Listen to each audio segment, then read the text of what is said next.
sore Bapak Ibu semuanya yang selamat siang, sore Bapak Ibu yang ada di Zoom meeting room sore ini. Assalamualaikum warahmatullahi wabarakatuh. Om Swastiastu, Namo Buddhaya, Salam, Buka Dalem, Salam Pengadaan.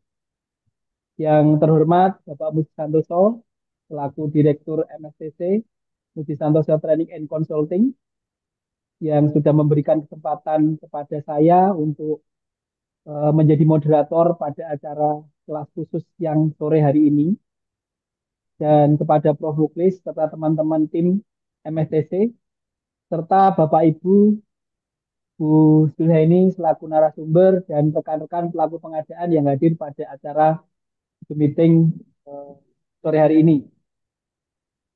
Yang saya hormati Bu Zulhaini yang hari ini akan menyampaikan materi sosialisasi tentang keputusan Deputi PPSDM nomor 8 ya tahun 2025 tentang sertifikasi kompetensi PPK tipe C. Kemudian mohon izin saya memperkenalkan diri Bapak Ibu. Eh, saya Tommy Darlinanto, saya dari bagian pengadaan barang jasa di pemerintah daerah Kabupaten Gunung Kidul, Jakarta. Nah, hari ini kita akan berdiskusi ya Bapak Ibu terkait dengan keputusan Deputi PPSDM tersebut. Semoga nanti Bapak Ibu juga bisa berinteraksi ya terkait dengan materi sore hari ini. Kemudian untuk memberikan kelancaran acara kita dan acara ini nanti bermanfaat bagi kita semua, maka mari kita berdoa terlebih dahulu. Berdoa akan saya pimpin, berdoa mulai. Doa selesai. Ya. Eh, Kemudian Bapak Ibu untuk tata tertib acara ini, yang pertama nanti Bu Sulheni akan menyampaikan paparan selama 45 menit dan saya harap Bapak Ibu semua bisa mute speaker ya dan bisa memperhatikan materi dengan baik. Kemudian nanti bisa memberikan pendapat atau bertanya langsung ya setelah materi disampaikan. Atau Bapak Ibu nanti bisa bertanya melalui fitur chat ya. Kemudian akan mengisi post test dan presensi paling lambat 10 menit setelah acara selesai dan sertifikat paling cepat 2 kali 24 jam. Baik, tanpa berlama-lama nanti kita juga akan mendengarkan dari Bu Sulheni. Bu Sulheni silahkan memperkenalkan diri lagi supaya kita juga lebih akrab dengan Ibu ya. Waktu dan layar kami serahkan kepada Ibu Sulheni. Silahkan Ibu. Baik, suara saya kedengeran ya. Kedengaran Bu? Ya. Oke, baik. Assalamualaikum warahmatullahi wabarakatuh. Selamat Waalaikumsalam. selamat siang. Salam sehat bagi kita semua. Tentu saja suatu kehormatan tentunya bagi kami telah diundang oleh Pak Muji ya. Beliau dari LKPP juga dulu ya, bahkan sama-sama pernah ya kita Pak Muji ya. Nah, ini baru kali ini kemudian ketemuan di acara formil seperti ini ya. Eh, saya juga mungkin apa, memperkenalkan bahwa saya tadinya lebih banyak jadi waktu masuk LKPP itu saya awali dari apa namanya di deputi kedeputian 4 yaitu deputi apa ya dulu hukum dan penyelesaian sangga dulu namanya itu waktu masuk ke LKPP. Habis itu pindah ke Deputian 1 di mana penyusunan kebijakan berada di Kedeputian 1 lama saya di sana dan habis itu tahun 2023 baru bergabung di Kedeputian apa PPSDM untuk pembinaan sumber daya manusia PBJ ya. Itu baru tahun 2023. Dan sekarang jabatan kami itu eh, sebagai asesor fungsional, fungsional asesor aparatur SDM gitu ya, Madya. Nah, pada kesempatan ini kemudian apa ya di diundang sama tempat Pak Muji gitu ya untuk apa memberikan semacam sosialisasi gitu ya atau informasi tentang apa eh, penerbitan ya. Kita ada menerbitkan surat keputusan Deputi PPSDM LKPP eh, tahun 2025 di bulan Februari ya nomor 8 tahun 2025 yaitu tentang sertifikasi kompetensi PPK tipe C. Nah, ini sertifikasi kompetensi PPK tipe C ya. Jadi PPK dengan tipologi tipe C. Ini sertifikasi. Jadi sertifikasi itu apa namanya proses gitu ya untuk mendapatkan. Jadi isinya itu adalah tentang bagaimana melaksanakan apa namanya ujian gitu ya, ujian untuk mendapatkan sertifikat kompetensi PPK khususnya tipe C. Jadi poinnya itu. Jadi isinya SK Deputi PPSDM ini itu tentang tata cara melaksanakan ujiannya seperti apa. Nah, itu yang tertuang di dalam SK Dep nomor 8 tahun 2025. Kemudian tentunya kalau kita berangkat apa ya keberadaan eksistensi daripada PPK itu di Perpres sendiri kan sudah apa ya eh, sudah tertuang bahwa pelaku-pelaku pengadaan itu siapa saja. Ada pengguna anggaran, ada kuasa pengguna anggaran, kemudian ada PPK, ya pejabat pembuat komitmen, ada pejabat pengadaan, pejabat pemilihan, agen pengadaan, tim swakelola atau penyelenggara swakelola dan penyedia.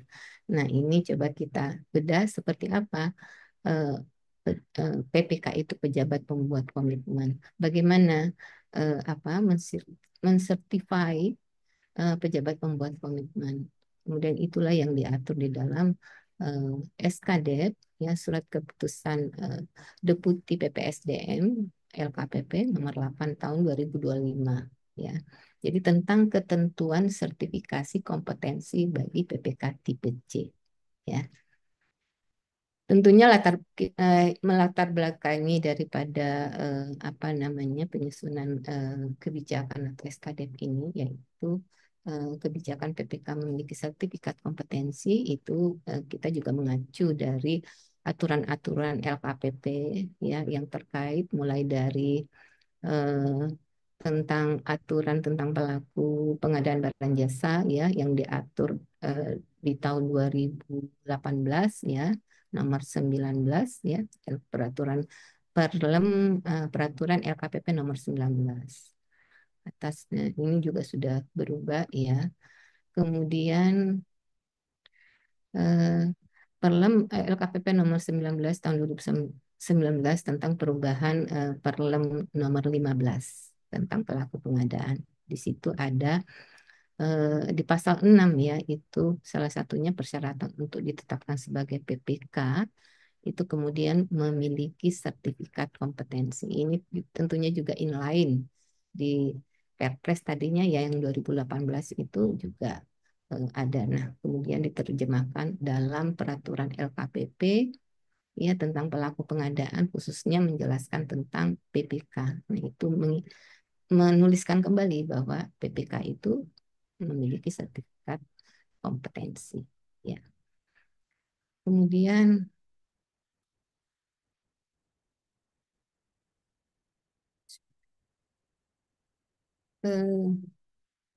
latar belakang yang lain termasuk perlem-perlem LKPP tentang SDM PBC ya yang diatur di Perlem LKPP nomor 7 tahun 2021 tadi 2019 kemudian 2021 itu mengarah ke ini sebentar.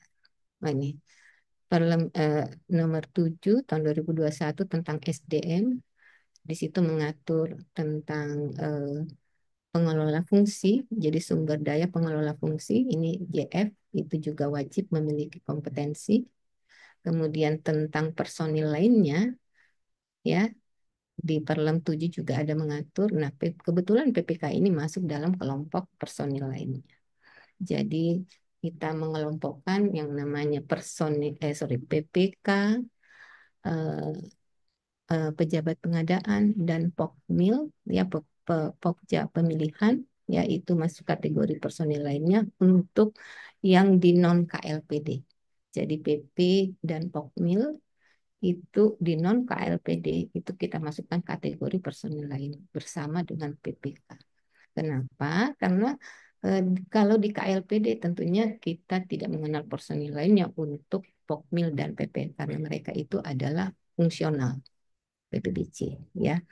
Dan itu juga akan diatur lain dan itu masuk di dalam Perlem LKPP nomor 7 tahun 2021 tentang pengaturan sumber daya pengelola fungsi pengadaan. Dan di Perlem yang sama nomor 7 tahun 2021 juga ada pengaturan tentang personil, ya. Ada eh, bahwa eh, personil lainnya wajib memiliki kompetensi di bidang pengadaan dibuktikan dengan sertifikat kompetensi. Jadi lebih menegaskan lagi. Bahkan yang di PPK di Perlem yang sama, untuk PPK kita kemudian memperkenalkan bahwa ada tipologi di dalam PPK. PPK tipe A, tipe B, dan PPK tipe C. Nah, untuk yang PPK tipe B, eh, petunjuk pelaksanaan uji komnya untuk PPK tipe B khususnya itu sudah kita atur lebih awal di tahun 2023 oleh Keputusan Deputi PPSDM nomor 46 tahun 2023.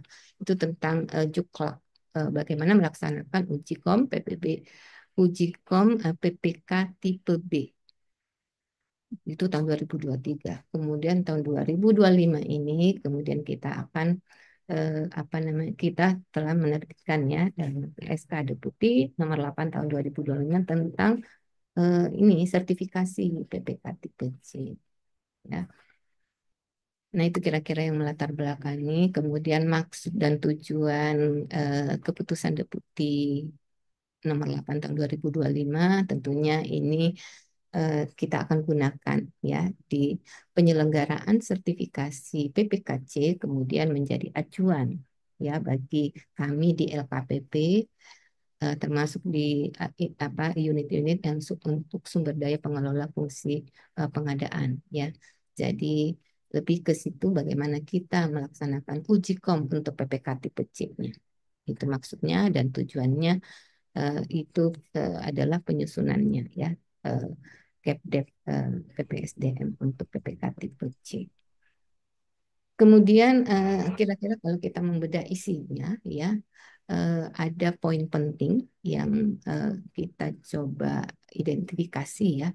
Ada tentang diktum ya, ada ketentuannya itu sendiri, kemudian di dalamnya juga berisi syarat peserta untuk uji kom PPK tipe C, metode uji kompetensi yang akan kita terapkan pada saat pelaksanaan ujian, dan ketentuan lain-lain yang kemudian akan kita gunakan pada saat pelaksanaan uji. Tahapan pelaksanaan ujiannya juga nanti akan kita eh, tuangkan di situ ya. Nah, ini kira-kira eh, isi dari diktum kedua ya, yang ini sebenarnya apa ya lebih ini ya lebih memberikan petunjuk bahwa bagi yang sudah mengantongi sertifikat PPK tipe C ya itu kemudian kita lebarkan perannya ya dia bisa berperan sebagai PPK tipe B karena ini kan sekarang sudah apa ya eh, masih kurang gitu ya sehingga kemudian sementara untuk PPK tipe B itu sertifikat PPK tipe B itu sudah ada sekitar 600-an ya. Eh, tapi kan di lapangan kemungkinan juga apa membutuhkan lebih dari itu sehingga kemudian eh, bagi personil yang sudah mengantongi PPK sertifikat kompetensi PPK tipe C maka dia bisa berperan juga sebagai PPK tipe B pada KLPD ya. Asalkan di KLPD tersebut memang tidak ada orang yang mempunyai sertifikat PPK tipe B, ya, atau mungkin ada, tetapi kebutuhannya itu masih kurang, ya, dan itu tertuang di dalam rencana aksi. Nah, kalau seperti itu maka PPK, personil yang mengantongi sertifikat PPK tipe C sampai 31 Desember 2025 itu bisa berperan sebagai PPK tipe B, gitu ya, karena ini apa ya, kebutuhannya. Ini yang kemudian apa ya, bukan tentunya sebagai apa ya, tata laksana ya dari proses uji kom PPK tipe C, tetapi dia masuk di bagian diktum, khususnya bagian kedua gitu ya, untuk lebih apa ya, menjelaskan gitu ya peran PPK C nanti. Nah, eh, di bagian ketentuan ini kita mau apa ya, menjelaskan tentang bahwa yang sertifikasi kompetensi PPK tipe C ini itu ditujukan untuk SDM PBJ pada KLPD Kementerian yang nanti akan ditugaskan sebagai apa ya, PPK eh, pada pekerjaan yang sederhana, maka namanya PPK tipe C. Jadi dia mempunyai karakteristik pekerjaan yang akan ditangani nanti itu adalah pekerjaan sederhana, ya. Nanti juga untuk yang SDM yang di kepolisian, TNI dan BIN, ya, bagi apa personil tersebut akan ditugaskan untuk menangani pekerjaan sederhana. Nah, kira-kira gambaran untuk pekerjaan sederhana itu seperti pekerjaan-pekerjaan yang sifatnya operasional kantor, rutin ya, terstandar, dan ya mungkin setiap tahun gitu, karena operasional ya setiap tahun itu eh, diadakan gitu ya, sehingga ini kategori apa ya, operasional, dan dia kategori pekerjaan sederhana. Nah, tentunya apa ya, mereka yang akan menandatangani atau berperan sebagai PPK maka wajib punya sertifikat kompetensi PPK tipe C.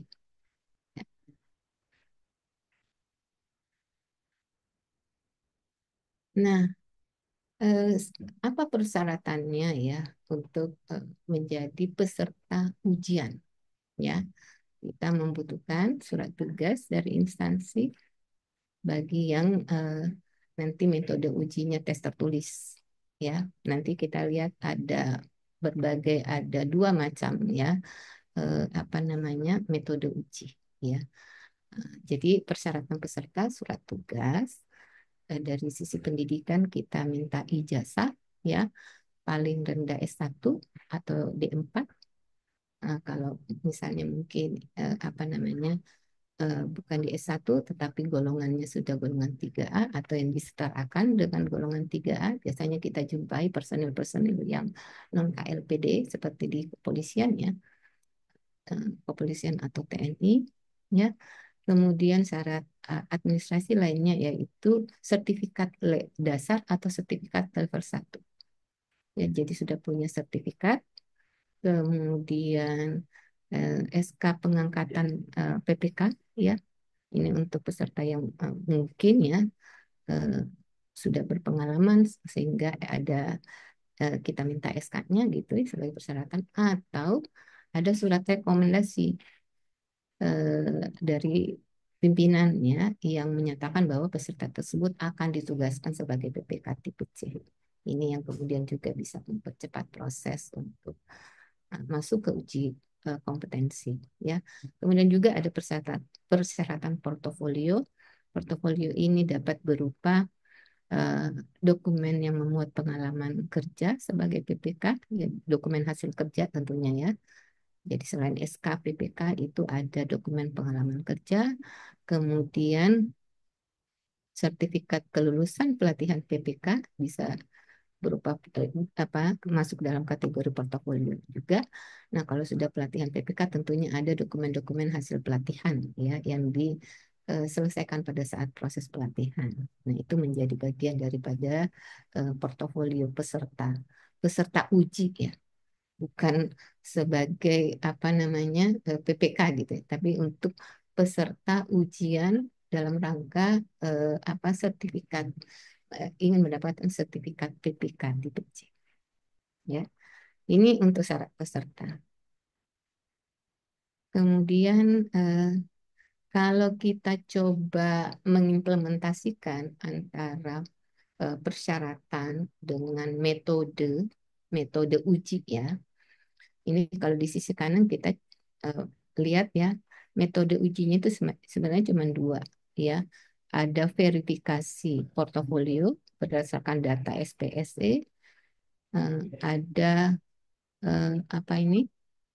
Verifikasi portofolio setelah portofolio disampaikan ini karena tidak tercatat di SPSE sehingga kemudian ya sudah kita coba apa namanya terima aja gitu ya portofolio setelah disampaikan gitu. Jadi eh, ini semacam kalau bisa dikatakan konversi ya.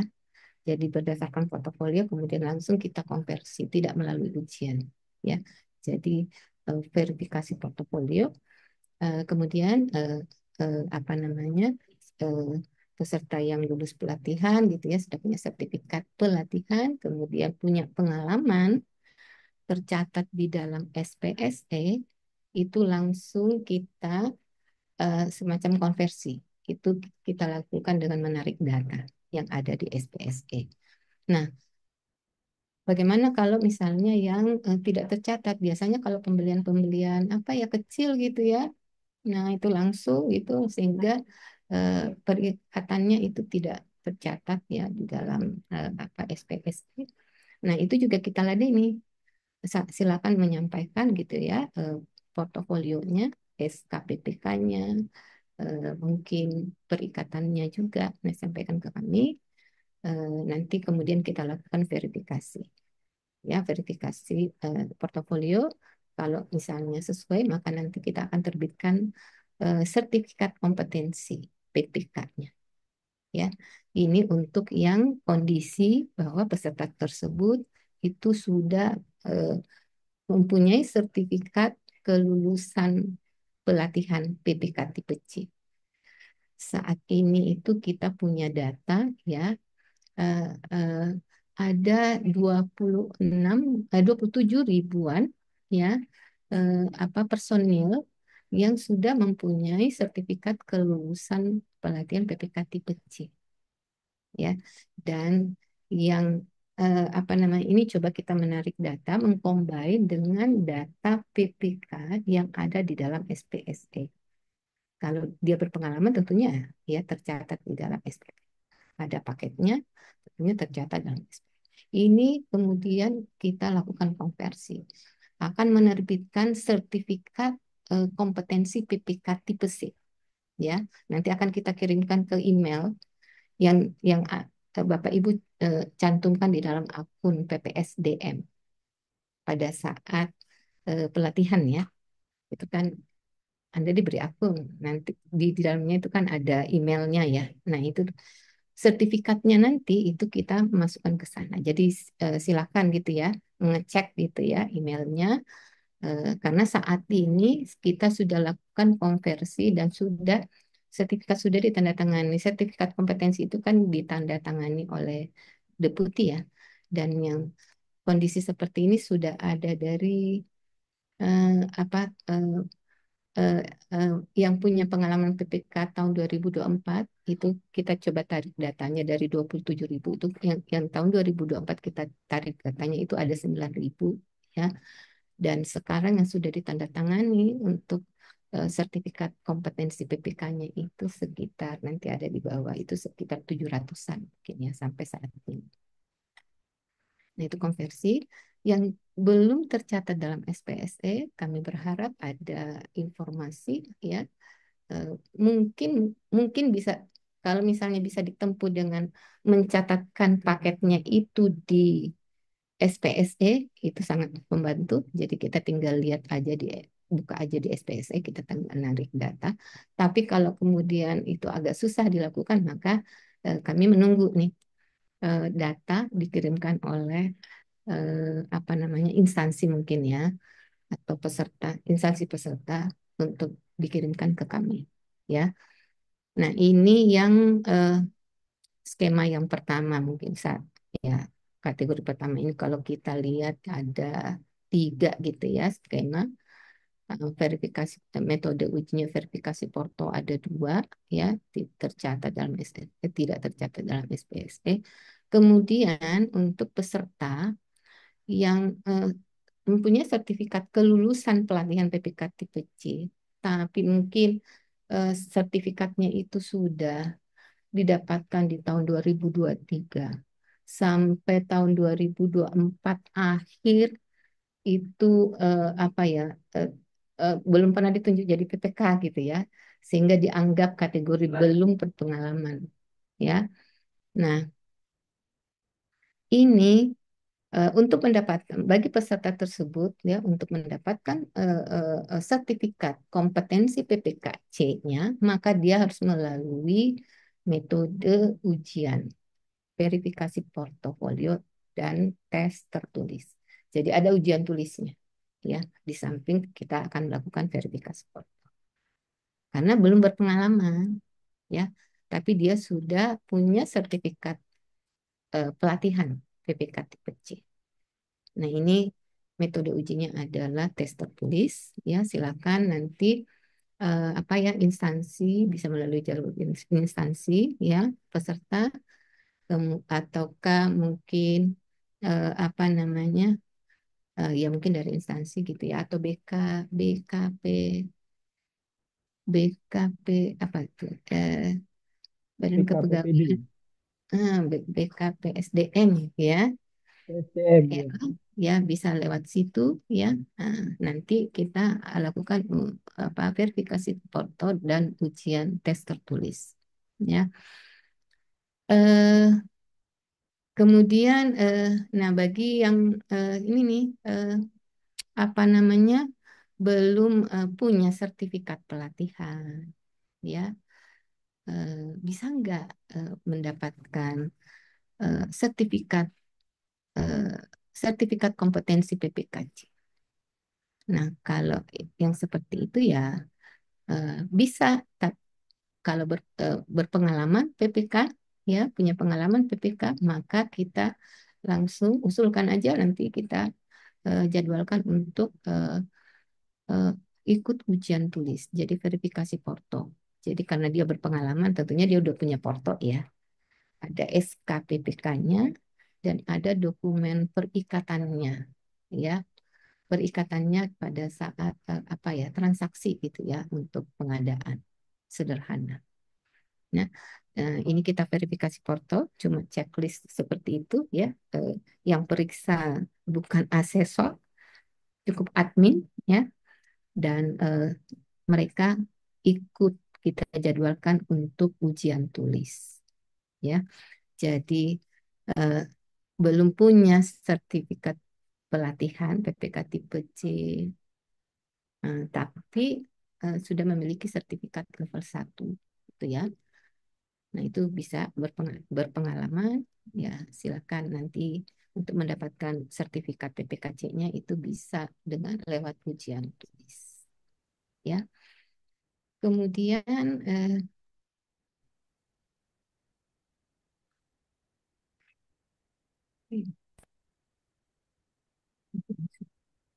nah ini yang tadi yang saya ceritakan bahwa untuk eh, sertifikasi yang sudah kita lakukan dengan konversi ya eh, apa catatan kami bahwa alumni pelatihan PPK, alumni pelatihan PPK tipe C ya yang bersertifikat lulus apa lulus pelatihan PPKC itu sampai dengan 2024 itu 27.000 ya orang. Kemudian eh, ki- eh, kita coba mengidentifikasi yang eh, apa namanya berpengalaman PPK tercatat di dalam SPSE. Kita lihat tahun 2024 aja itu ada 9.500-an orang ya. Kemudian ini kita kombinasikan dengan data paket di SPSE ini kita apa tuh proses untuk pencetakan sertifikasi itu 2.400 sekarang ya, sekarang ini. Nah, yang masuk untuk proses penandatanganan sertifikat uji komnya itu 1.000 sudah masuk di e-office karena pencatatan sorry apa itu penandatanganan untuk sertifikat uji komnya oleh deputi eh, itu lewat e-office yang masuk ke e-office 1.000 dan sekarang yang sudah ditandatangani oleh deputi PPSDM dan terupload di PPSDM lkpp.go.id itu ada 700-an orang. Ini untuk sertifikat kompetensi PPK tipe C ya. Nah, yang PPK tipe B sampai saat ini karena kita sudah melaksanakan uji kom udah berapa ya tahun berapa ya? Mungkin sebelum saya masuk di apa Direktorat Sertifikasi Profesi ya sudah ada pelaksanaan uji komnya untuk PPK tipe B ya. eh, Dulunya itu kita sebut PPK aja ya PPK. Tapi tapi sebenarnya itu ujiannya kan kita punya standar ya untuk PPK tipe B itu standar uji formnya itu dengan level 3. Nah, dan yang personil tersebut ya itu apa namanya kemudian kita kategorikan pemilik sertifikat PPK tipe B itu sudah ada 670 orang sampai dengan tahun 2024 ya. Dan 2025 ini sementara tetap pelaksanaan uji kom PPK tipe B ya berlangsung dan ini tentunya akan nambah ya yang pemilik sertifikatnya. Nah, ini kira-kira gambarannya yang ada ya, kemudian yang lagi proses ya. Jadi mungkin saya ulang kembali bahwa angka 9.575 ini baru kita proses untuk yang punya pengalaman atau mempunyai paket ya yang tercatat di SPSE itu tahun 2024. Kita belum lihat tahun 2023, 2022 ya yang apa namanya itu alumni pelatihan kayaknya 22 ya mulai 22 atau mungkin 2021. Nah, ini totalnya sebenarnya 27.000 orang ya. Sehingga ini menjadi potensi untuk eh, apa namanya kita lakukan verifikasi gitu ya di apa namanya di SPSE. Nah, untuk angka yang selanjutnya ini itu sebenarnya karena baru kita tarik untuk yang tahun 2024 ya. Jadi berpotensi akan nambah terus ya. Kita berjanji di tahun April ya kita punya rencana target 2002 April 2025 ini kemudian terselesaikan ya dengan yang konversi. Sementara tentunya akan berjalan tentunya ya eh, apa namanya proses pelatihan kemudian diiringi oleh apa ujian tulis. Nah, ini tentunya juga akan paralel itu akan berjalan ya. Jadi harapan kami ya untuk 2025 itu bisa kemudian mencetak banyak ya sertifikat PPK tipe C di akhir 2025 sehingga pemenuhan terhadap eh, PPK yang bersertifikat kompetensi itu lebih maksimal atau lebih optimal ya. Kemudian eh, ini ada ketentuan lain bahwa ada petunjuk bahwa di tahun 2025 ini pelatihan PPK tipe C itu dapat dilanjutkan dengan ujian ya sertifikat kompetensi PPK tipe C. Jadi eh, kita apa itu membuat ya metode uji ya eh, dengan skema daring ya skema daring ya. Jadi karena skema daring kemungkinan proses ujian khususnya yang ujian tulis ya itu kita bisa laksanakan lebih masif ya lebih banyak gitu ya. Eh, Kalau pengalaman dari apa PPK tipe B, karena ada juga metode uji PPK tipe B yang model ujian tulis ya, itu juga kita sudah bisa menyelenggarakan satu kali ujian itu sampai 200 peserta, ya 200 peserta. Sehingga eh, untuk mengantisipasi hasil-hasil pelatihan yang berasal dari apa metode MOOC, Massive Open Course ya. Kemudian hasil pelatihan itu akan apa namanya dibarengi dengan ujian ya, ujian tulis ya. Maka kita sudah bisa apa ya eh, kita sudah bisa melaksanakan tentunya ya dengan secara masif nanti. Dan saat ini kita sudah menargetkan untuk pelaksanaan uji tulis PPK tipe C itu eh, di setiap bulan bulan genap ya, karena di setiap bulan ganjil dalam satu tahun itu kita akan menyelenggarakan ujian tulis untuk PPK tipe B. Namun kalau ada permintaan ya di luar dari itu, kemudian ada permintaan yang cukup banyak tentunya dari instansi gitu ya, maka kita tetap akan mengalokasikan atau mengagendakan jadwal ujian bahkan di luar daripada rencana agenda kami ya, karena memang banyak permintaan ya. Kemudian untuk di ketentuan lain juga ini kemudian kita menitipkan dasar ini ya aturan untuk penyusunan panduan yang lebih detail ya dalam bentuk eh, apa ya surat keputusan ya oleh direktur yang membidangi sertifikasi profesi. Jadi SKDP 8 ini itu paketannya untuk pedoman panduannya itu dalam bentuk surat ketetapan ya dari direktur sertifikasi profesi. Kemudian mungkin saya juga memberikan gambaran ya, walaupun tahapan-tahapan ini tidak tergambarkan di dalam SKDP 8, tapi kita akan memasukkan di dalam bentuk panduan yang keputusannya cukup dari direktur ya.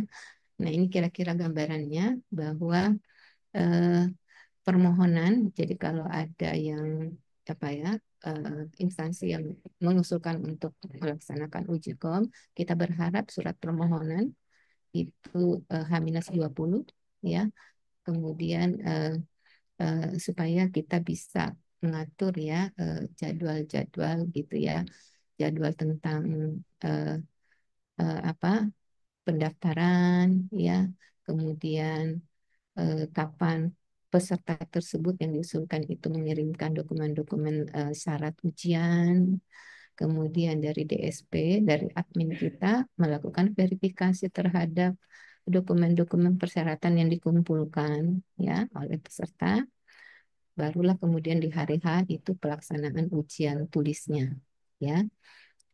Kemudian setelah itu ya paling lama setelah pelaksana uji kom apa tertulis itu paling lama 10 hari kemudian penerbitan sertifikasi kelulusan bagi peserta yang lulus ya. Eh, Mungkin oh ini masih ada sedikit. Kemarin kita sempat apa ya semacam sosialisasi di acara orkestra yang dilakukan oleh apa Bang Prof ya di di LKPP. Ini ada beberapa pertanyaan-pertanyaan umum yang berkaitan dengan apa namanya sertifikasi PPK tipe C yang berkaitan dengan SKDP 8 gitu ya. Ini banyak pertanyaan tentang apakah tetap bisa menjadi PPK di tahun 2025 dengan sertifikat pelatihan. Ya, silakan ya. Bisa dengan sertifikat pelatihan asalkan tadi kan ada persyaratannya sudah mempunyai pengalaman sebagai PPK. Ya, kalau seperti ini kan, apalagi kalau tercatat di dalam SPSE, berarti tinggal nunggu kan sertifikat kompetensinya. Jadi orang-orang yang seperti ini, kondisi seperti ini, pemenuhan kriteria seperti ini, ya sudah, ini bisa di apa namanya ditunjuk atau melanjutkan gitu. Kalau udah terlanjur SK-nya sudah terbit ya, mungkin di Januari Nah, kalau kemudian dia ternyata memang memenuhi kriteria untuk konversi ujian tanpa melalui ujian gitu ya, maka ya ini masih bisa menjadi PPK ya. Kemudian pertanyaan selanjutnya, apabila saya sudah lulus pelatihan PPK tipe C dan sudah mempunyai pengalaman PPK, bagaimana cara saya mendapatkan sertifikat kompetensi PPK tipe C tentunya ya. Nah, ini kan kita sedang dalam pencetakan ya sertifikat dalam proses konversi dan tadi ada angka 700-an ya, itu sudah eh, penerbitan apa sertifikat kompetensi. Nah, itu tinggal lihat aja di akun portal PPSDM. Jangan sampai sertifikatnya itu sudah kita kirimkan karena ada 700-an yang kita sudah terbitkan sertifikat kompetensi PPKC. Apakah saat ini pemerintah daerah diperbolehkan untuk mengangkat dan menetapkan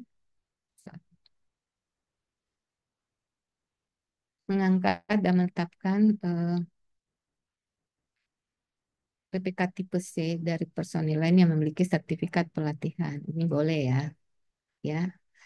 Jadi diperbolehkan mengangkat personil yang memiliki sertifikat pelatihan dan yakin ya punya pengalaman PPK dan lebih bagus lagi kalau ternyata pengalaman PPK-nya itu tercatat paketnya di SPSE ya itu nanti tinggal tunggu aja konversi. Apabila saya sudah mempunyai pengalaman namun tidak tercatat dan sudah lulus pelatihan PPK tipe C, proses uji kompetensinya bagaimana? Nah, ini tidak ada ujian tulis ya, instansi cukup menyampaikan tadi ya karena tidak tercatat, tolong disampaikan ya dokumen peserta kepada Direktur DSP, jadi instansi ya, jangan pesertanya. Instansinya itu kemudian dokumen ada apa dokumen peserta itu berupa tadi ya sertifikat pelatihannya, lulus pelatihan, SKPPK-nya yang valid, yang eh, pengalamannya kurun waktu 5 tahun terakhir satu aja gitu ya. Mungkin untuk selain SKPPK, kemudian dokumen perikatan ya, mungkin SPK karena untuk kerjaan sederhana kan, perikatannya mungkin SPK ya itu di copy SPK-nya atau mungkin surat pesanan e-purchasing ya dalam bentuk e-purchasing atau surat perjanjian juga bisa gitu ya. ID RUP-nya ya jangan lupa. Kemudian ini ada kalau mengisi formulir dari DSP. Jadi isinya nanti itu kayak informasi apa ya peserta gitu ya eh, untuk dilakukan ya semacam konversi ke sertifikat. Ya, jadi nanti kita akan mengirimkan gitu ya formulir untuk diisi berikut waktu menyampaikan dokumen formulirnya terisi berikut dokumen-dokumen yang kita apa minta gitu ya. Dan silakan menunggu, kita akan verifikasi dan bagi yang memenuhi persyaratan, kemudian kita akan lakukan konversi eh, apa eh, eh, pelatihan, ya sertifikat pelatihan tersebut eh, dengan sertifikat kompetensi PPK, ya. Mungkin masih adakah? Ya, mungkin itu ya yang dapat saya sampaikan.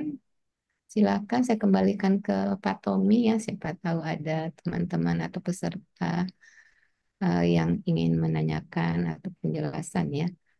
Eh, tapi mudah-mudahan pertanyaannya yang terkait dengan penyelenggaraan ujiannya ya. Kalau eksistensi PPK ya kita apa ya kita coba lihat ya karena banyak aturan yang apa ya yang memberikan peran kepada PPK apa ya peran kepada PPK ya diperankan apa pendelegasian atau atribut PPK gitu ya. Nah, itu mungkin saya minta bantuan gitu ya karena dalam hal ini konteks apa ya sosialisasi SKDEP yang isinya tentang bagaimana menyelenggarakan ujian kompetensi untuk PPK tipe C ya. Mungkin itu dari saya Pak Tommy, saya silakan saya kembalikan ke Pak Tommy. Silakan. Ya. terima kasih Ibu Jula ini ya sudah menerangkan ke kita semua, menjelaskan kita semua dengan detail sekali nih tadi Bapak Ibu. Kemudian ada beberapa hal yang mungkin nanti teman-teman di sini mau diskusikan ya. Ini kita prioritaskan dulu yang raise hand ya di sini ya. Ini ada Pak Muhammad Nasir. Silahkan Pak Nasir ya. Jangan lupa berpantun dulu Pak Nasir. Tangan pantunnya ini saya. Silahkan. Baik, terima kasih, Bu. Assalamualaikum warahmatullahi wabarakatuh. Beli Waalaikumsalam. pasir ke Pangkalan Kayu, membeli pasir, mampir sebentar, membeli pinang. Nama saya Muhammad Nasir dari Kota Pangkal Pinang, Bu. Izin bertanya, Bu, Silahkan. terkait dengan materi yang tadi disampaikan oleh Ibu. Eh, Tadi memang ada beberapa penjelasan dari Ibu. Saya terlewatkan, Bu. Ada tadi ada tamu, jadi sedikit penjelasan pada tamu sehingga ada materi yang terlewatkan tadi Bu. Nah, di sini kami ingin bertanya Bu, saya fungsional PBJ ahli muda Bu. Saat ini saya punya sertifikat kelulusan PPK tipe C. Saya saat ini bekerja juga sebagai bertindak sebagai PPK Bu. PPK selama 2 tahun dan juga tercatat di LPSE. Nah, pertanyaan kami Bu, apakah kami ini masih perlu memiliki sertifikat kompetensi tipe C, Bu, atau hanya cukup mitologi apa tipologi tipe B atau bagaimana, Bu? Itu. Kalau kemudian yang kedua, kalau memang kami membutuhkan atau harus memiliki sertifikat kompetensi tipe B, itu bagaimana, Bu, proses ataukah harus uji kompetensi atau seperti apa? Kemudian yang ketiga Bu, ini kan di daerah kami itu di Pangkal Pinang ini banyak OPD yang belum memiliki sertifikat tipe C baik kelulusan maupun kompetensinya Bu. Sehingga banyak permintaan dari kepala OPD itu eh, mengajukan permintaan kepada UKPBJ, kepala UKPBJ untuk meminta fungsional PBJ menjadi PPK di OPD, Bu. Itu yang agak riwah bagi kami ini. Nah, 34 OPD, sementara yang fungsional itu 7, Bu. Artinya kalau dibagi beberapa OPD itu ya agak ribet juga, Bu. Kemudian tanggung juga, Ibu tahu sendiri kan jelas berat risikonya, Bu. Sementara honornya kan tidak ada tuh, Bu. Nah, mohon petunjuknya, Bu. Bagaimana cara menyikapi hal ini, Bu. Terima kasih, Bu. Assalamualaikum warahmatullahi wabarakatuh. Waalaikumsalam. Waalaikumsalam. Ya, silakan Bu Zile ini ada Thank you. 3 pertanyaan dari Pak Nasir Bu. Pak Nasir Nah, ini fungsional pengelola pengadaan barang jasa ahli muda. Silakan Ibu. oke, kita langsung ya per peserta. Ya, Oke. Em, di sebenarnya ya untuk yang sudah apa ya seorang JF ya apalagi JF muda ya itu itu bisa diperankan ya dia bisa berperan atau bisa ditugaskan sebagai PPK tipe B ya bahkan ya PPK tipe B apalagi tipe C ya jadi bisa Pak Ya. Nasir bisa dengan sertifikat apa itu kan ada sertifikat kompetensi juga ya Bapak ya di jenjang muda ya. Nah, itu bisa ditunjuk jadi PPK ya. Eh, kemudian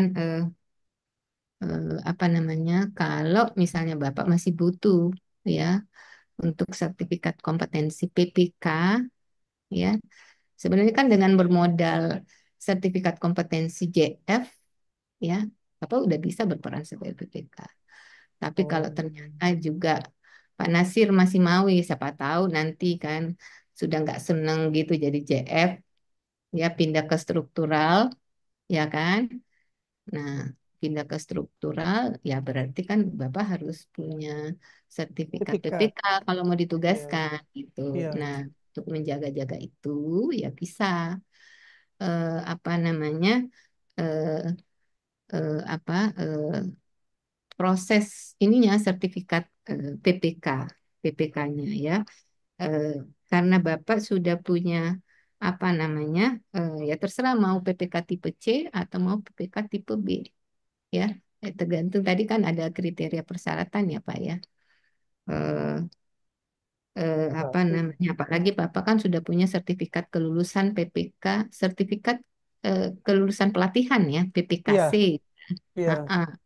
Dan kalau ternyata juga Bapak pernah jadi PPK ya, ya kan? Pernah jadi PPK tercatat di dalam SPSE tadi tidak tercatat ya Pak ya? Sudah cepat, Bu. Oh, Tercatat, sudah Bu. tercatat. Tercatat di Tercatat. LPSE selama 2 tahun. Hmm, tahun berapa itu? Tahun kemarin sama tahun ini, Bu. Insya Oke, Allah. 2024 ya. Nah, Iya. tunggu tuh. Bapak pasti melalui konversi. Kan sudah Tidak punya perlu pakai tes lagi. iya nggak tes Tidak lagi. lagi. Karena itu nanti mudah-mudahan masuk di angka 9.000. Tapi tunggu, ini kan tadi itu kan 700-an ya sudah terbit Iya. apa sertifikatnya. Mungkin eh, menyusul gitu ya. Karena Bapak itu tadi tercatat di SPSE tahun 2024 ya. Itu yang sekarang kita lagi proses. Jadi akan terbit sertifikat PPK tipe B-nya ya, Untuk otomatis. itu Nah, tipe B, Bu. sekarang kalau yang B, yang B, Saya kan muda nih, Bu. Tipologinya kan tipe B. iya, yang B, ya Bapak harus apa namanya ikut ujian tulis Begitu untuk tulis. PPK tipe B. Ya, kalau lulus maka Bapak mendapat sertifikat PPK tipe B. Oh, Gitu ya. berarti uji kom lagi kami, Bu, ya? Ya, uji kom untuk PPK Oh, tipe B ya. oke. Jadi metode ujinya itu ujian tulis aja karena kan mungkin Bapak punya pengalaman ya, pengalaman PPK untuk tipe B ya. PPK tipe B itu pengalamannya adalah dia di pekerjaan yang tidak kompleks dan Tidak tidak kompleks. sederhana. Dia di tengah-tengah. Karena kalau PPK tipe A itu untuk akan menangani pekerjaan kompleks. Sehingga untuk tipe B dia pekerjaan di antara tidak kompleks dan tidak sederhana. Ya, biasanya diproses hasil apa ya? Hasil proses tender ya, tender di atas 200 itu kan Iya, apa proses tender, namanya? Bu. Nah, itu kategori kemudian Iya. pekerjaan tidak sederhana dan tidak kompleks ya. Ya, kita kan daerah, Ada Bu. Kalau misalnya. daerah kan sederhana, Bu. Kalau di daerah kan Hmm, tidak begitu kompleks, gitu. Cukup banyak pekerjaan sederhana. Artinya saya hmm, pernah jadi PPK melalui tender itu, Bu. Nah, makanya hmm. kalau memang saya kira kan kalau memang tipe PPK tipe B dapat terbil langsung tanpa uji kom, ya alhamdulillah kan. Buat bekal tadi kata Bu tadi, siapa tahu saya pindah ke struktural, ngambil ya kita tidak tahu Bu, apa kabit atau apa kan. Ya. Tapi kalau Bapak sudah nyaman gitu ya akan berkarir di fungsional PBBJ, ya sudah. Kan jenjang karirnya juga jelas Pak ya. Habis muda, Bapak kan naik madya gitu kan. Jadi jelas lah ya daripada pindah misalnya ke struktural. Kalau sudah seperti itu ya nggak usah Bapak apa ini ikut sertifikat PPKB atau PPKA gitu ya. Fokus aja karena naik jenjang nanti Bapak juga ada ujian. Karena apa? JF itu seorang JF dia bisa memerankan PPK. Jadi apa ya berbekal sertifikat JF-nya itu Bapak sudah bisa ditunjuk sebagai PPK gitu. Itu ya Pak. Tapi kalau Oke. misalnya nanti kemudian karirnya mungkin ya akan meninggalkan JF, mungkin Bapak sebaiknya membekali diri gitu ya dengan sertifikat PPK khusus gitu. Ya. PPKB atau PPKC. Kalau PPKC mungkin sudah dikantongi ya Pak, karena nanti akan bisa jadi konversi ya. Tapi untuk PPKB-nya ini Bapak harus melalui ujian. Ujian itu juga tadi verifikasi porto dan ujian tulis untuk Tapi Bu, mendapatkan kami fungsional tidak boleh ikut Bu. Itu kan ada LKPP kan buka tuh kadang-kadang kan. Mm, mm, mm. Persyaratannya itu Bu, tolong dirubah Bu. Itu kan Karena itu bukan fungsional PBJ. ya, karena kita membuka pelatihan yang dilakukan di LKPP itu memang memprioritaskan memang apa ya memprioritaskan yang memang apa ya yang dibutuhkan sebagai PPK gitu Pak.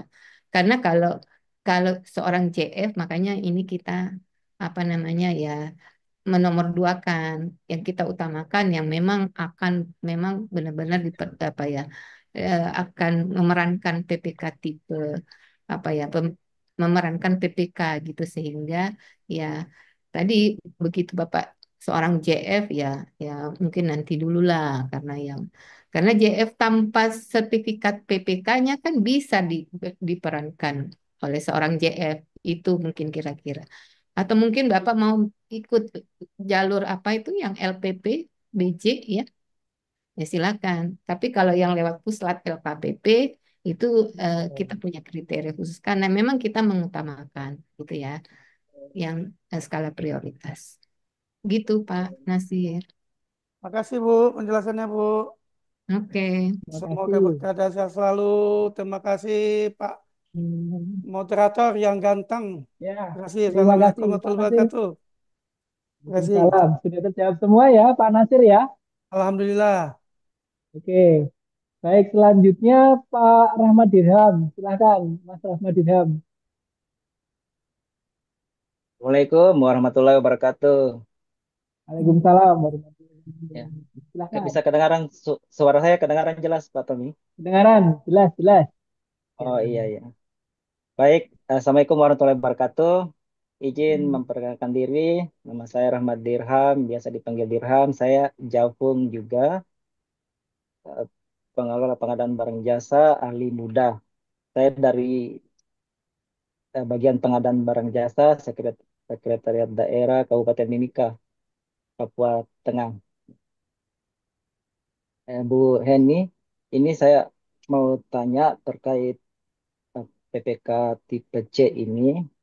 Nah, yang saya pernah baca berdasarkan surat dari LKPP itu bahwa pejabat pembuat komitmen yang dijabat oleh selain PAKPA dan pengelola PBJ wajib memiliki sertifikat kompetensi di bidang pengadaan barang jasa sesuai ketentuan pada Peraturan Presiden Nomor 16 Tahun 2018 tentang pengadaan barang jasa pemerintah dan perubahannya.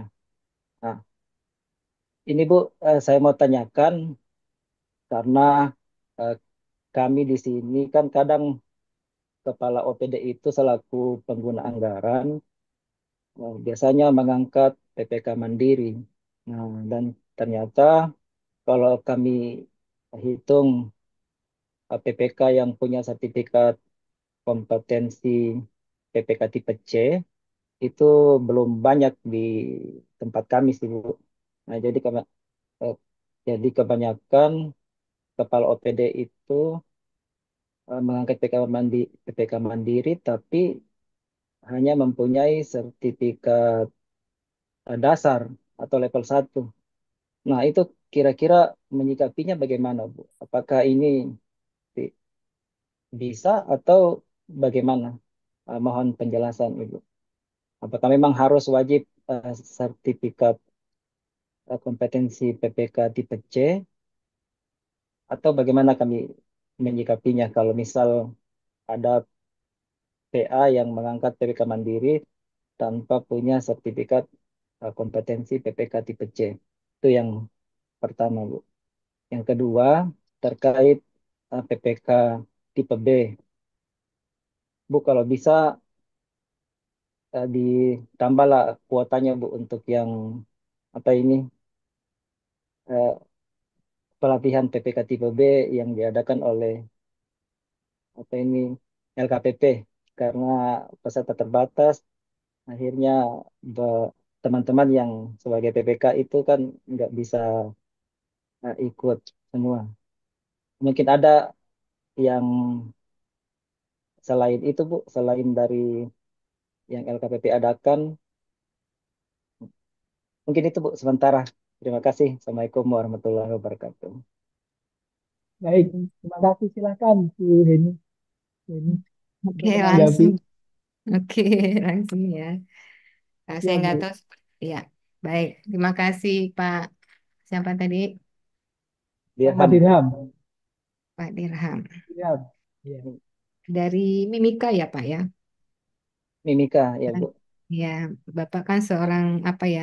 Jafung ya, Jafung Iya, muda. Nah, itu tadi sama dengan yang Pak Nasir tadi ya. Eh, itu bisa bisa bisa apa ya? Memerankan PPK, Pak. Memerankan PPK, bahkan memerankan PPKB. Nah, kalau misalnya ada kepala OPD yang kemudian apa ya, mau memberikan kewenangan sebagai pejabat pembuat komitmen, ya cobalah itu tunjuk jafung-jafung untuk pekerjaan yang tidak sederhana atau tidak kompleks ya.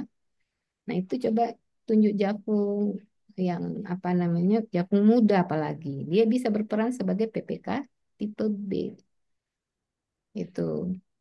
Jadi Bapak sebenarnya ya tidak perlu lagi sertifikat itu, sertifikat PPK, sertifikat jafungnya itu bisa. Kemudian apa namanya, Bapak ditunjuk sebagai PPK. Itu ya Pak. Nah itu tadi yang kaitannya dengan eh, pertanyaan apakah seorang PPK wajib bersertifikat kompeten PPK, ya wajib. Kalau dia itu PA-KPA tentunya kan nggak wajib ya. Itu juga yang dituliskan di Perpres kan. Karena dia PA, KPA yang berperan sebagai PPK. Itu tidak wajib bersertifikat. Nah, tapi kalau selain PA, KPA ya yang akan ditugaskan sebagai PPK, pejabat pembuat komitmen, maka wajib punya sertifikat kompetensi PPK. Mau pekerjaan sederhana, pekerjaan tidak sederhana dan tidak kompleks, atau pekerjaan kompleks apalagi, itu wajib punya sertifikat PPK. Ada PPK C, ada PPK B, dan ada PPK A. Ya, tergantung jenis pekerjaannya. Itu ya, Pak.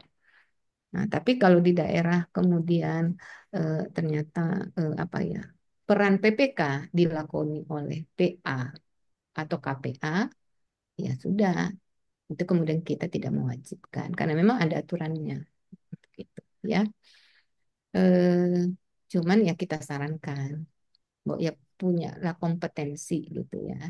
Ya paling tidak mungkin pelatihan gitu untuk bisa dapat kompetensi gitu ya. Karena eh, serem ya Pak ya, berperan sebagai PPK itu satu orang. Beda dengan Pokja. Kalau Pokja Bapak Ibu kan akan dalam satu tim sehingga tanggung jawab tugas itu kemudian diemban oleh tim. Tapi begitu PPK satu orang pejabat. Ini nih tugas dan tanggung jawabnya berat nih. Karena PPK ini sudah ke ranah hukum. PPK akan membelanjakan ya uang negara, tentunya akuntabilitas ya, dituntut kompetensi Pak. Jadi walaupun ya kami sih menyarankan walaupun apa ya PAKPA, seorang PAKPA berperan sebagai PPK ya langsung menandatangani kontrak, tolong mungkin ya apa ya mungkin ikut pelatihan, mungkin tidak tidak ini ya, tapi untuk ada kompetensinya gitu ya. Atau minimal ya level 1 ya, level 1 ya bisa juga. Tapi jangan sama sekali nggak ada untuk sertifikat apa namanya untuk kompetensi itu ya Pak ya. Eh, Kemudian untuk yang bagaimana mendapatkan sertifikat PPK tipe B ya, memang kalau kalau menurut saya ya eh, sekarang yang apa populasi paket-paket yang berada di apa kategori PPK tipe B rasanya di Indonesia ini lebih banyak ya kita butuhkan gitu ya dibandingkan dengan apa namanya PPK tipe C yang belanja-belanja sifatnya operasional ya karena ini kan bisa langsung ya kalau yang operasional belanja di apa e-purchasing gitu. Tapi kalau di katalog. Tapi kalau yang PPK tipe B ini paket-paketnya kan mungkin cukup banyak gitu ya sehingga ya mungkin ada baiknya daerah itu lebih apa ya lebih banyak ke PPKB-nya karena PPKB ini bisa turun ke bawah untuk melaksanakan juga pekerjaan yang sifatnya operasional ya ya jadi PPKB kalau mengantongi sertifikat PPKB itu bisa mengerjakan apa ya bisa bisa apa ya berperan sebagai PPK apa C juga gitu. Eh, nah untuk mendapatkan sertifikat PPKB itu cukup apa ya cukup berbekal ya eh, pengalaman jadi PPK ya khususnya PPK eh, tipe B ya jadi kita ada kriteria pekerjaan ya karena metode ujinya. Jadi ada ujian untuk itu. Ada ujian tulis. Jadi metode ujinya itu verifikasi foto dan ujian tulis. Ya, kalau lulus ya sudah, itu bisa langsung mengantongi PPK tipe B. Gitu ya. Eh, Bagaimana ini ikut ujiannya? Ya, eh, itu bisa diusulkan dari instansi, Pak. Ya, apalagi kalau sudah punya pengalaman. Instansinya bisa mengusulkan ke kami, ke Direktorat Sertifikasi Profesi, nanti kemudian kita apa namanya kita respon ya, tapi ada persyaratannya mengumpulkan dokumen-dokumen hasil kerja. Khususnya kalau yang sudah punya pengalaman PPK ya, itu dengan mudahnya gitu ya bisa langsung ujian tulis. Kalau lulus ya langsung dapat itunya. Cuman hati-hati yang ini pengumpulan portofolio itu eh, mungkin ini apa ya untuk lebih jelasnya ya apalagi kalau ini kan dari Mimika ya eh, biasanya kemarin peserta-peserta dari Papua ya itu apa ya banyak berguguran di portofolio penyediaan portofolio. Jadi sebaiknya apa namanya mungkin minta kami ya eh, atau minta ke kami untuk pembekalan bagaimana menyusun portofolio atau minta siapa yang mungkin ada Pak Muji juga mungkin kan ini kan sebagai konsultan ini juga bisa gitu ya. Jadi pembekalan penyusunan portofolio untuk ini eh, pelatih bukan pelatihan ya untuk ujian ya sertifikasi PPK tipe B ya, bukan tipe C. Itu tadi karena itu tadi verifikasi portofolio dan ujian tulis. Nah, eh, penilaian kelulusan itu bukan hanya di ujian tulisnya, tetapi ada kombinasi nilai verifikasi porto dan ujian tulis. Dan yang paling besar porsi penilaiannya itu ada di verifikasi porto. Jadi diharapkan eh, pada saat apa ya memasukkan portofolio atau mengumpulkan portofolio itu sesuai memang benar-benar dokumen hasil kerja ya level 3 karena untuk PPK tipe B kita menggunakan standar ujian level 3. Level 3 itu adalah pekerjaan yang tadi itu tidak sederhana dan tidak kompleks yang lewat tender ya. Tapi tender juga kalau pengadaan barang itu tidak masuk kategori level 3 ya. Yang ada proses input, proses output. Jadi biasanya ke pekerjaan-pekerjaan konstruksi atau jasa lainnya. Ya, kalau pengadaan barang 4 miliar itu hanya pemenuhan terhadap output. Itu tidak masuk portofolio untuk level 3 untuk PPK tipe B. Yang kita terima adalah portofolio yang apa ya apa eh, ada pekerjaannya itu ada input proses output ya biasanya ke pekerjaan konstruksi yang nilainya di atas 200 juta kemudian pekerjaan konstruksi nah itu sudah biasanya sudah bisa memenuhi apa namanya sebagai portofolio untuk ujian PPK tipe B ya Itu kira-kira gambarannya. Tetapi pengaturannya itu ada di SKD 46 tadi, 46 tahun 2000, SKD PPSDM ya, LKPP nomor 46 tahun 2023. Itu Bapak bisa download di apa namanya JDIH-nya LKPP. Itu ada ada apa namanya persyaratan-persyaratannya yang menggunakan metode ujian tulis ya. Kita juga tidak menutup kemungkinan ya, kemudian yang tidak pengalaman ya sebagai PPK ya mungkin ya. Nah, ini diharapkan melalui jalur pelatihan karena untuk penyediaan portofolio itu didapatkan dari jalur pelatihan. Dari apa namanya? LPP BJ yang terakreditasi A ya, itu bisa melalui situ. Jangan, kalau tidak mau pakai jalur apa namanya di puslat LKPP-nya mungkin hektik gitu ya, akan ada antri. Nah, Bapak bisa pakai jalur yang LPPJ atau BKPSDM ya, pakai jalur itu ya. Itu juga kita apa namanya eh, kita ladeni ya. Mungkin itu untuk pertanyaan dari Pak Rahmat ya. Oh, jadi tahu, Gimana Bu. Mas Rahmat? Ya, Bu, terima kasih, Bu, atas penjelasannya. Terima kasih, Mas Tommy. Ya, terima kasih Bu Zul ya. Pertanyaan Mas Rizal sudah terjawab semua ini tadi ya. Kemudian ini masih ada lagi Bu. Ada Bu Tika. Silahkan Bu Tika. Terima kasih. Izin videonya di ya. Ya, Suaranya kedengaran nggak? dengaran Bu Tika. Oh iya, terima kasih. Sebenarnya pertanyaan saya ini sudah dijawab ya oleh Ibu. Eh, tapi berkembang lagi. Kan tadi Ibu udah jelaskan bahwa persyaratan yang tidak punya sertifikat kan boleh PA atau KPA ya. Nah, ceritanya ini di Dinas Pendidikan. Itu kan banyak paket ya. Jadi PA delegasikan ke KPA untuk menjadi eh, PPK. Nah, itu biasanya di dinas itu ada PPTK-nya. PPTK itu melekat di bidang-bidang. Nah, sekarang itu tugasnya Kabid Kepala Bidang itu sebagai KPA.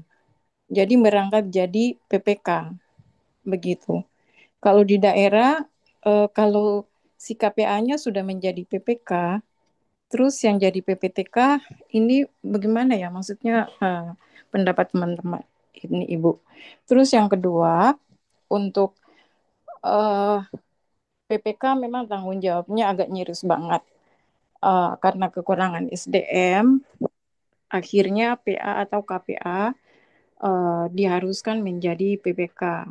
Nah, ada juga di Dinas RSUD itu nilainya 100 miliar ya lebih.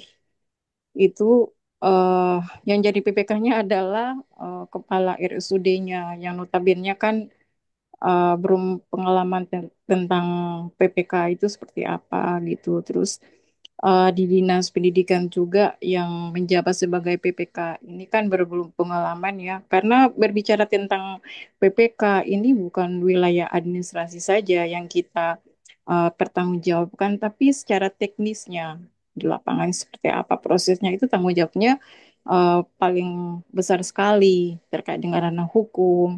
Tapi di dalam satu sisi, di dalam aturan membolehkan begitu. Ini apa? eh, Artinya kayak apa ya? Salah satu jebakan begitu. Dia belum siap, tapi diharuskan jadi PPK begitu. eh untuk mengambil personil dari JP juga, itu kan personilnya juga terbatas begitu. Menurut Ibu bagaimana ya melihat hal ini? Terima kasih. Baik, terima kasih. Bu Tika dari mana Bu Tika? Saya dari Kabupaten Buru, Provinsi Maluku. Dulunya mantan Hmm, kepala WLP juga, tapi sekarang di ya, dinas PA, tapi bukan ya, di yang tadi saya katakan tadi ya. Itu saya ya, lihat di daerah seperti itu. ya, Makasih. ya. Ya, terima kasih Jessica. Silakan Bu Leni, Bu Leni untuk bisa Oke, menanggapi baik. ketika ini kayaknya di kabupaten saya juga mengalami hal ini juga. Hmm, iya.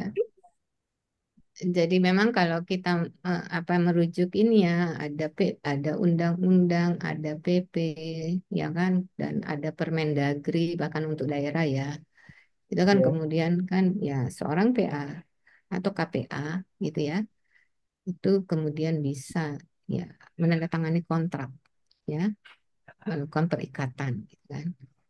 Nah, kami di Perpresnya itu mengarahkan kalau apa ya, kalau posisi seperti itu ya eh, PPK itu kemudian diperankan oleh PA KPA. Nah, ini tolong ada yang mendampingi ya. Mungkin yang itu tadi disebut PPTK ya silakan. Nah, yang mendampingi ini beliau-beliau ini PA KPA itu ya kalau bisa di apa certify ya certify PPK gitu. Karena ini kan tadi kan menurut Butika kan rawan ya yang namanya berikatan kontrak ini rawan ke ranah hukum sehingga ya kami juga menyarankan kalau bisa ada yang membantu gitu ya penugasannya ya itu peran PPK-nya itu oleh yang namanya misalnya PPTK gitu ya dan ini kalau bisa yang berkompetensi orang ini yang berkompetensi. Eh, Minimal ya mungkin ikut pelatihan ya dan lulus pelatihan PPK gitu ya. Eh, karena kan dia tidak berperan sebagai PPTK ini tidak berperan sebagai PPK ya yang menandatangani kontrak sehingga ya sudah dan kita juga tidak eh, apa namanya belum mengatur gitu ya eh, bahwa kayak PPTK ya atau sudah ada mungkin ya. Saya lupa di Perpres 12 ya bahwa seorang PPTK itu wajib bersertifikat kompetensi bagi apa PPTK yang kemudian membantu membantu apa ya PAKPA dalam melaksanakan apa ya eh, tugasnya ya. Nah itu. Jadi apalagi itu ya ya memang jadi apa ya karena memang aturannya yang tadi yang PA atau kepala rumah sakit kemudian dia sebagai KPA misalnya ya kepala rumah ya karena dia sebagai KPA kemudian melakukan perikatan nah ini memang tidak diwajibkan untuk apa ya mempunyai sertifikat eh, kompetensi ya nah tapi yang orang-orang ini sebaiknya didampingi oleh yang namanya PPTK karena PPTK yang kemudian bersertifikat ya harusnya bersertifikat kompetensi gitu ya karena nanti membantu tapi kalau misalnya eh, apa namanya tidak ini ya ya sudah mungkin sertifikat pelatihan ya karena eh, apalagi kalau misalnya PAKPA-nya sama sekali tidak mempunyai termasuk mungkin level 1 atau sertifikat dasar gitu PBC atau level 1 ini kan sangat rawan ya kemudian bersentuhan dengan ranah hukum. Mungkin itu ya. Jadi, Bu, lebih lanjut Mm-mm. untuk paketnya 100 miliar lebih. Hmm. Kan yang punya, yang jadi PPK, kan KPA ya, yang tidak punya kompetensi, nggak punya sertifikat, kan harus dibantu sama PPTK misalnya.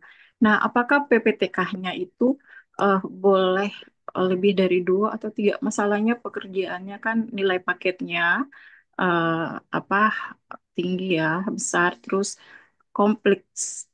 Pekerjaannya kan sangat kompleks ya, membutuhkan berapa keahlian, elektrikal, dan lain sebagainya. Apakah bisa beberapa PPK, PPTK, atau satu aja, atau lebih dari satu? Ya, Kasih, Bu. iya, karena untuk yang kategori pekerjaan kompleks sebenarnya itu kita apa ya harusnya serahkan kepada yang PPK yang apa namanya yang bersertifikat PPK tipe A ya kalau untuk pekerjaan-pekerjaan kompleks. Eh, ya paling tidak PPTK-nya itu ya mungkin apa ya ikut ya pelatihan ya atau mendapatkan sertifikat kelulusan PPKA ya bukan ke jumlahnya ya Bu ya. Iya, Mungkin jumlahnya walaupun jumlahnya 5 tapi tidak bersertifikat kompetensi kan serem juga ya. iya. Yang jelas kalau untuk pekerjaan kompleks itu kita apa ya mengkategorikan dia harus punya sertifikat kompetensi PPK tipe A. Itu ya Pak Bu ya. Karena ada juga pekerjaan konstruksi nilainya bahkan mungkin nilainya apa tuh di atas 100 miliar ya. Tapi dia tidak kategori kompleks ya cukup ditangani oleh PPK tipe B itu. Tapi kalau ada Kalau kompleksnya ya ya sudah itu kriteria kompleks itu ada perlu diatur kalau gitu. kompleks nggak boleh yang jadi PPK-nya nggak boleh KPA atau PA ya. Harus punya Bisa, sertifikat ya.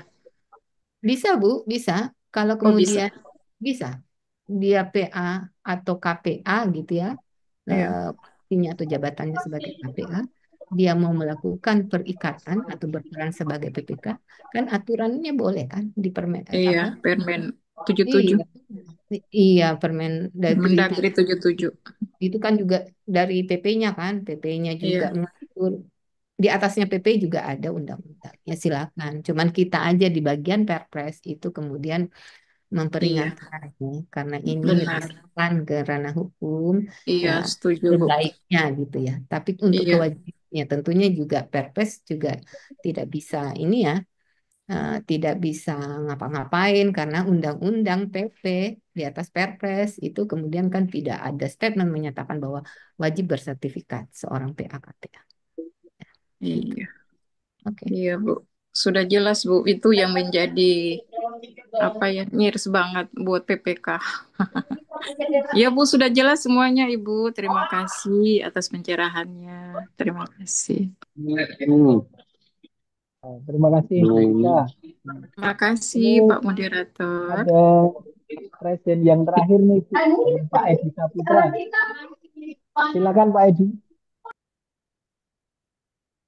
Suaranya belum di-unmute ya, belum kedengaran. Oke, Pak Edi belum respon ya. Baik Bu Zuleni, ini ada yang di chat sebelum Pak Edi nanti ya, itu kayaknya Pak Edi belum respon. Ada di chat ini menanyakan begini Bu, dari Bu Rita. Izin bertanya Bu, kenapa tidak difokuskan bahwa PPK itu harus bersertifikat khusus untuk pembangunan fisik, baik itu PA dan KPA? Karena tugasnya sangat berat dan tanggung jawabnya sangat besar, lawan tentuan ranah hukum. Mohon pencerahan Bu. Ya, eh, apa ya? Karena kita apa ya membuat klaster-klaster ya atau apa ya ada jenis-jenis pengadaan, maka tentunya kita harus mengcover semua itu. Ya, kita tahu kan jenis pengadaan ada 4 macam. Ada pengadaan konstruksi, ya, ada pengadaan barang, ada pengadaan apa jasa lainnya, ada pengadaan konsultan. Nah, untuk mengakomodir ini, maka eh, apa ya seorang PPK ya itu PPK eh, kita tidak mengklaster per jenis pengadaan, tetapi lebih ke generik untuk mengcover seluruh ke jenis pengadaan sehingga kita lebih menstres ke jenis pekerjaannya. Manakala dia masuk pekerjaan yang kategori operasional, rutin, berulang setiap tahun, itu kita kategorikan sebagai pekerjaan sederhana. Biasanya itu perikatannya untuk paket-paket yang sederhana itu dalam bentuk SPK ke bawah. Kalau yang dalam bentuk apa surat perjanjian, ya, ya surat perjanjian atau mungkin surat pesanan dengan nilai yang di atas 200 atau nilai di atas. Nah, itu kemudian kita kategorikan tidak sederhana dan tidak kompleks. Kalau yang pekerjaan kompleks ya untuk PPK tipe A ya, ya itu jelas ya ada pemenuhan. Tidak lagi kita batasi bahwa nilai paketnya di atas 100 miliar. Ya enggak lagi karena ada juga di atas 100 miliar ya masih bisa kategori bukan pekerjaan kompleks. Jadi kita memegang pada kriteria pekerjaan kompleks. Itu ada diatur di Perpres ada, Perpres pengadaan ada, di apa itu Permen PU ya juga ada. Tinggal dibaca yang memenuhi kompleks kayak gimana. Jadi per jenis pengadaan, bukan sorry, per jenis pekerjaan ya. Kita mengkategorikan apa ya, mentipologi PPK itu berdasarkan jenis pekerjaan, pekerjaan sederhana, pekerjaan tidak sederhana dan tidak kompleks, atau pekerjaan kompleks. Jadi ada 3 tipologi, bukan per jenis pengadaan. Gitu ya Pak. Baik, ya. Ini Pak Edi Saputra. Halo, Pak Edi. Halo, Pak Edi. Oh ya, kayaknya sudah tidak merespon. Pak Edi, Pak Edi jadi bertanya, Pak Edi Saputra. Oh, kayaknya enggak, Bu. Ya. Baik, Bu. Mungkin karena waktu ya, Bapak Ibu, mohon maaf yang di room chat tidak bisa terjawab semuanya. Mungkin saya mohon Bu Sulhaini untuk bisa memberikan closing statement, Bu, terkait pencerahan Ibu hari ini. Oh, ini Pak Edi Saputranya sudah merespon, Bu. Pak Edi jadi bertanya, Pak Edi. Suaranya tidak masuk, Pak Edi.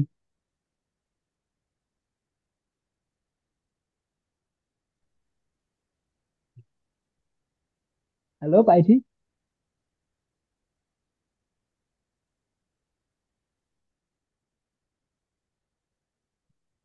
Pak Edi suaranya tidak terdengar.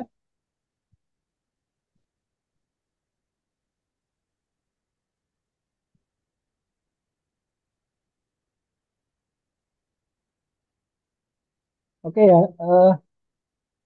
mungkin Pak Edi nanti bisa disampaikan di grup ya. Ini soalnya suaranya Pak Edi nggak kedengeran nih, mohon maaf. Saya persilakan Bu Sulhaini untuk Iya, bisa ini memberikan closing statement. Iya, ini cukup banyak ya apa ya pertanyaan yang di kolom chat Di ya. chat. Nah, Ya, mudah-mudahan saya nggak sempat baca ya Pak ya. Ini kebetulan ya, yang Bu. kita respon pada saat peserta apa ya raise hand ya. Tapi mudah-mudahan pertanyaan-pertanyaan yang ada di kolom chat ya itu sudah bisa terwakili tentunya ya dengan Ya, pertanyaan-pertanyaan yang diajukan oleh peserta yang raise hand. Harapannya seperti itu, karena ini cukup banyak tadi ya. Dan saya tidak ya, Bu. sempat gitu dan moderator juga tidak sempat itu membacakan gitu ya satu-satu ya Pak ya. Nah, Ya, betul, Bu. untuk Karena terakhir ini saya lihat kalau lihat pesertanya ya itu banyakkan dari daerah. Eh, ya dari daerah dan biasa kalau di daerah Pak ya di OPD di daerah itu yang kemudian berperan sebagai PPK itu ada di PA atau KPA. Mohon ya, walaupun kemudian PA atau KPA tidak diwajibkan bersertifikat kompetensi PPK, tapi tolong ya apa ya membekali diri gitu ya, membekali diri dengan kompetensi PPK. Karena ini untuk menjaga-jaga ya apa ya eh, apa berkontrak itu masuk ke ranah hukum ya sehingga dengan kita punya kompetensi sebagai PPK ya ini kemudian apa ya kita bisa ya paling tidak bisa menyelenggarakan proses kontrak dengan aman dan lancar. Itu dari kami. Nah, kebetulan untuk tahun ini kita menerbitkan aturan untuk mendapatkan sertifikat kompetensi itu dengan mudah. Tadi dengan konversi Itu adalah salah satu cara membantu kami, Bapak Ibu sebagai PPK gitu ya, yang sudah berperan sebagai PPK untuk mendapatkan legitimasi sebagai personil yang berkompetensi PPK dengan dengan tadi cara konversi ya. Kemudian juga kita ada cara eh, apa eh, eh, apa metode ujian tulis. Ini juga sangat mudah, Pak. Rata-rata ya eh, apa namanya yang punya level 1 dan punya pengalaman begitu begitu kita lakukan ujian tulis itu apa ya tingkat kelulusannya ya lumayan, Pak, gitu. Jadi artinya kan juga dengan mudah.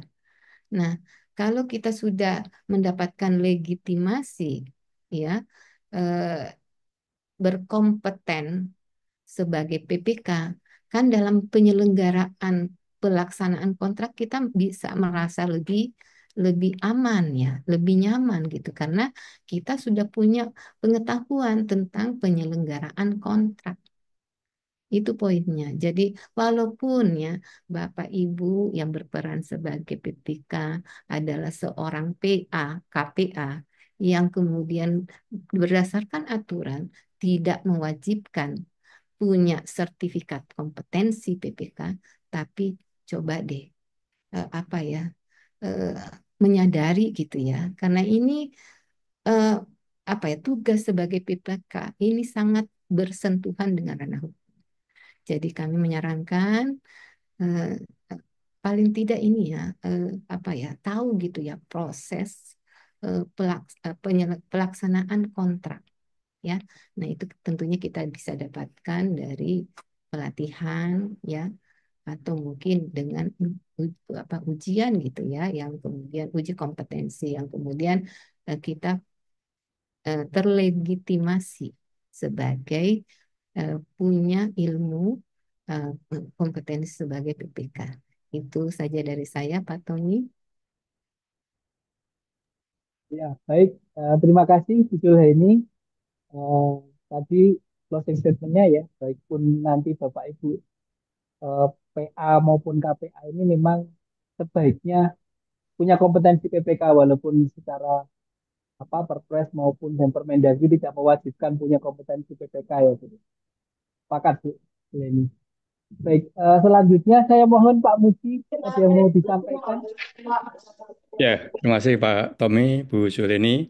Hari ini kita mendengar bagaimana mengenai sertifikat BPK tipe C ya. Dan ada pertanyaan tadi bagaimana PA KPA yang tidak diwajibkan bersertifikat. Menurut saya sebaiknya memiliki sertifikat lah. Sertifikat BPK tipe C, BA. Ya, tidak sederhananya itu perlu juga punya sertifikat mobil, tanah, ya kebun sawit dan sebagainya. Semuanya akan datang. Tapi kalau kita menolak sertifikat tipe C, semuanya tidak akan datang mungkin. Demikian, terima kasih. Semoga kegiatan kita ini senantiasa bermanfaat. Wassalam. Terima kasih Pak Muji ya. Baik Bapak Ibu, terima kasih ya atas partisipasi Bapak Ibu semuanya. Saya ucapkan terima kasih. Pertanyaan-pertanyaan dari Bapak Ibu luar biasa. Kemudian eh, kepada Ibu Zuleni, terima kasih sudah meluangkan waktunya memberikan materi yang sangat luar biasa untuk kita semua. Kemudian kepada Pak Muji Santosa, Prof. Muklis, dan teman-teman MSDC, saya ucapkan terima kasih juga. Baik, mengakhiri acara pada sore hari ini, eh, saya ucapkan terima kasih dan acara kami tutup. Semoga Bapak Ibu semuanya diberikan kelancaran dalam menjalankan puasa sampai akhir nanti. Terima kasih. Saya kembalikan ke Pak Budi. Dan untuk nanti Bapak Ibu silahkan isi daftar hadir ya. Baik, Bu Zuleni.